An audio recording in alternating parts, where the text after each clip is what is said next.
Hey y'all, it's Barbara and Tim, and today we're at Sequoia's cabin, and it's in Aikens, Oklahoma, right beside Salisaw, Oklahoma, and we're going to show you the cabin that Sequoia built, and then he sold the property to the Blair family in like mid 1800s, and we're going to show you their graves. There's a cemetery here on the grounds, and we're going to go show you the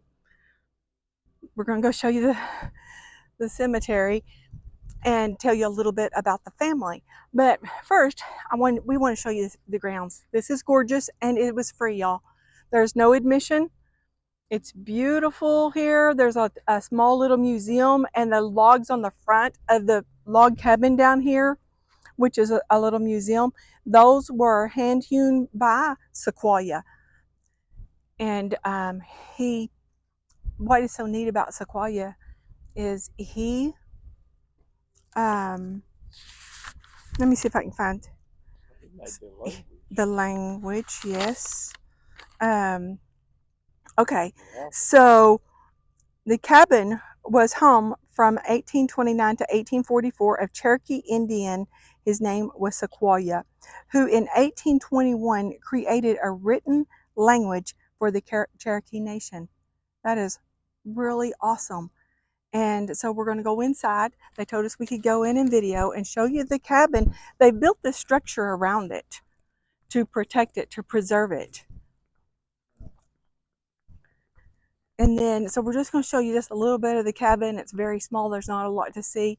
And then we're going to go down to the cemetery and show you the graves. And I'm pretty sure this says welcome. I bet it does.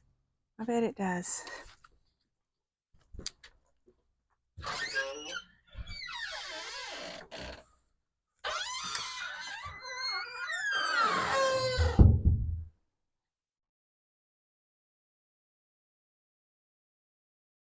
So this is the original cabin.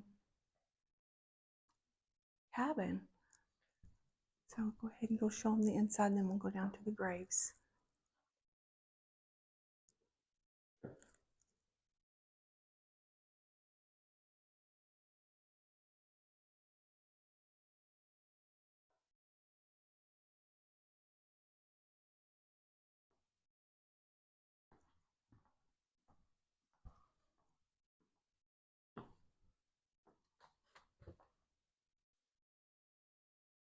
Kind of cabin. I would say that this is probably about 15 feet by about 15 feet square. And it does have a lot. You don't have a microphone, so they may not be hearing you. So, all right, now we'll go down to we're going to show them. Yeah, that's a cool thing to show them. The alphabet that he created. That is really pretty cool right there.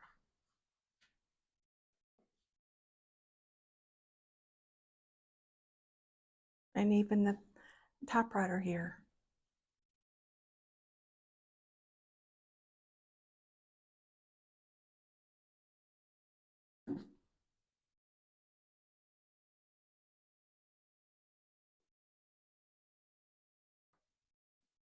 Okay, are we ready to go down to the cemetery? Okay. Okay, so this is Blair Cemetery, and it is on the grounds of the Sequoia cabins, the grounds. And it's very small. It's a family cemetery. The Blair family. So we're going to go over and tell you about some of the members of this family, because they ended up buying the cabin and the grounds from Sequoia. The Blairs did. And this is George Blair. And George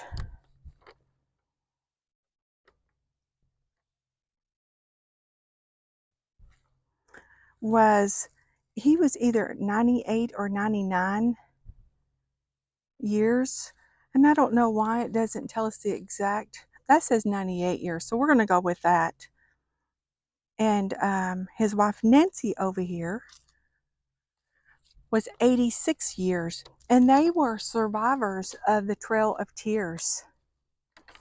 And the Trail of Tears was where the Indians were forced displacement of the 5 civilized Indian tribes by the U.S. government between 1830 and 1850. Approximately 60,000 people were displaced. They suffered from exposure, disease, and starvation. Thousands died. Some historians have classified the Trail of Tears as an example of genocide. Blair bought the property from Sequoia, and then when he passed away, George Blair, his son Thomas, right over here, inherited the land and the cabin. And Thomas was in the Civil War, and he was a sheriff in Indian Territory for 13 years. When he passed away, his daughter over here, Pearl, inherited the land. This is Pearl, and Pearl is the one that donated it to the Historical Society to preserve.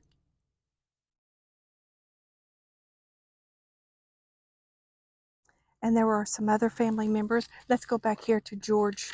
This is a son also of George and Nancy, and he was in World War II, and he was killed in France.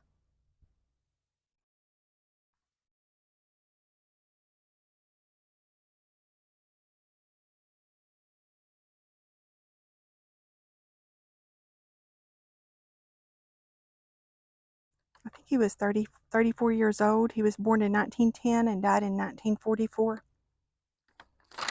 World War II veteran.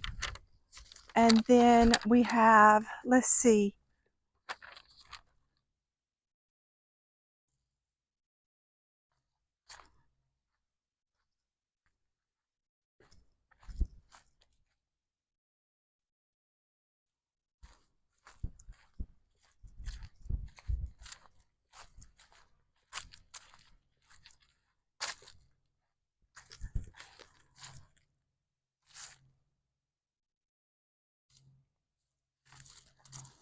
and then we have Aki McEwen, and I found a few interesting things about her.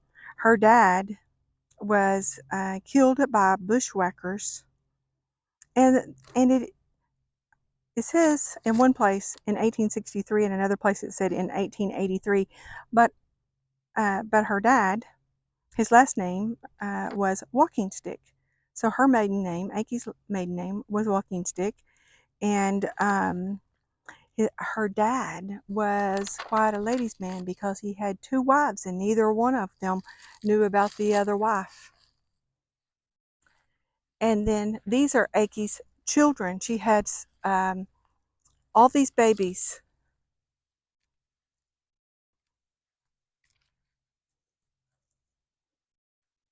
So let me see if I can get a good enough look at them to read them. Baby McEwen, twin girl, looks like 10/27/1885. A lot of it's missing. You can't read it. And this is a baby McEwen boy twin, 8 August 5th, 28, and died in 1887. That can't be. Okay, so what am I missing here? 8/5. Okay. 8/5, and that's a 28. And then the 1887 over here. Um, Maybe he lived from August 5th to the 28th. in 87 because it says baby McEwen. So he's a baby. I bet he lived from the 5th until the 28th. And then here's another one. Baby McEwen, twin girl. Is that 5/10/27, 1883? I see a 31 right here, but I don't know what the rest of that is. And then here's Rufus McEwen, June 22nd, 1872, and died August 5th, I guess 1872.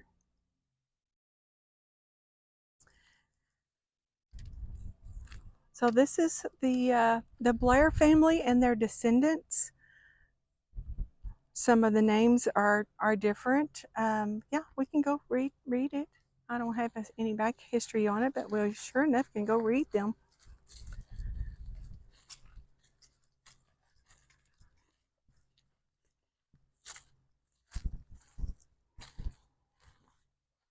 Loving wife, mother, and grandmother, dearly beloved Irene Blair Hartmere, June 21st, 1925 to June the 11th, 2002. Humanitarian, environmentalist, proud Cherokee.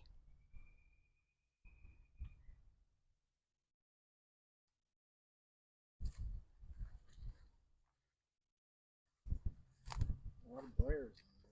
Yeah, well, they're all either Blairs or descendants, and even though it may say Lowell, then it's just that's their married name. So they're either Blairs or they married into the Blair family. I believe that's the whole cemetery. This is a pretty neat one up here also.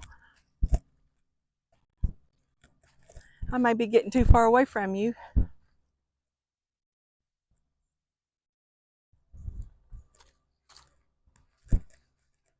It's pretty old. I don't know if we can read this.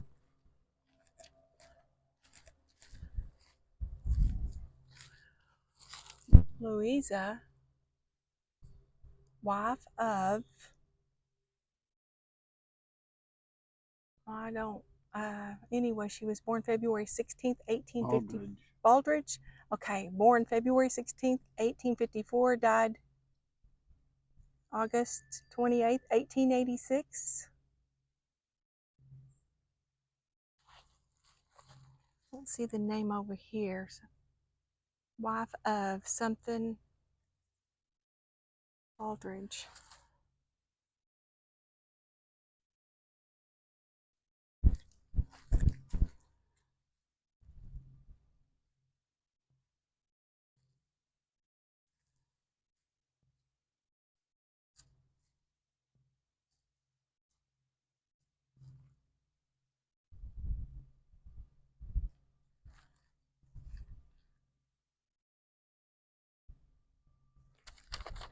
Let me look at something here, make sure I didn't.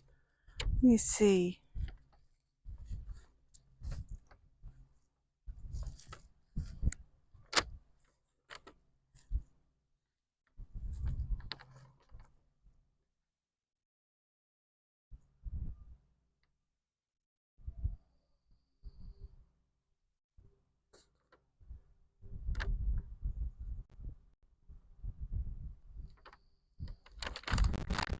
So is this the same George that's back there?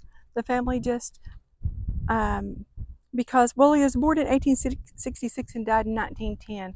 I don't think that's the same one. Some of Thomas and Margaret Blair. Right. Okay, because that would be, the other one would be, so this is probably, my goodness, there's a lot of Georges and Thomases in here. Let me see. Now uh, the other George was born in 1910 and died in 1944.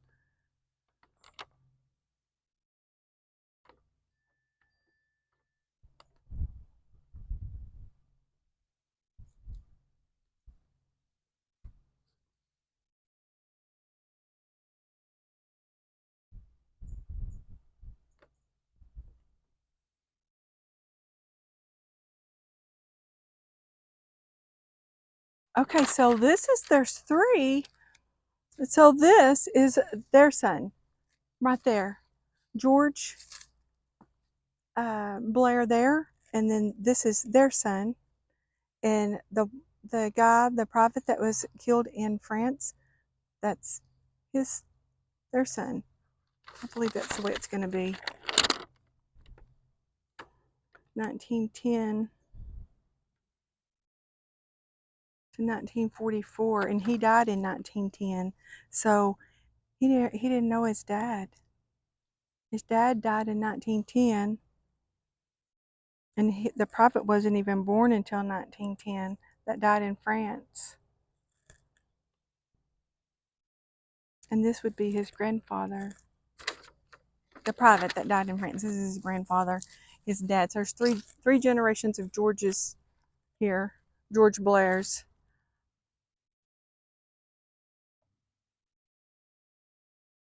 So y'all, that's our video, our story for you on the sequoia. That was really neat.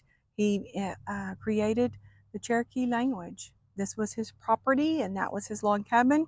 Then the Blair family bought it. And then what about wasn't it his daughter or something that got strung up for witchcraft or something for speaking the language? Oh, and then was all explained, and because it was a new way of talking. they were tried. They were tried. I don't know if she was strung up. I know Well, that they thought she was practicing I some don't know type of that witchcraft at that that time. her and her dad were tried for writing the language, the Cherokee language. They were tried. I don't know about being strung up. I don't remember that part. Well, Tim might know more than me about that. No, but it was questioned. Yeah, they definitely were tried. But anyway, we're going to go down the road and make another video for y'all, so stay tuned.